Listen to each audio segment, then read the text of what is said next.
આજે આપણે easy care ક્લિનિકમાં આપણી સાથે હાજર છે આપણા આયુર્વેદિક ડોક્ટર પીનલ ચૌધરી.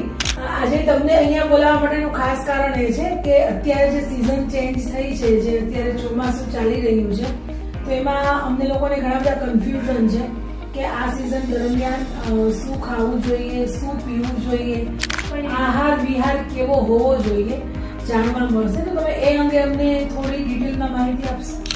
હા, અત્યારે ચાલી રહેલું ચોમાસું એટલે કે 4 મહિનાની જે સિઝન હોય છે એમાં એક વાતાવરણ પ્રમાણે આપણું જે પિત્ત હોય છે એ વધે છે અને એની સાથે વાયુ ગોઠવાડેલો હોય છે. તો એ વાયુ અને પિત્ત બંનેનું સમન કરવાનું હોય છે.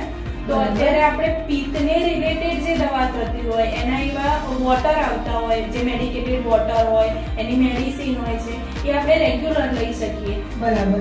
હવે તમારા થોડાક આયુર્વેદિક ટર્મ્સ છે એને હું પૂછી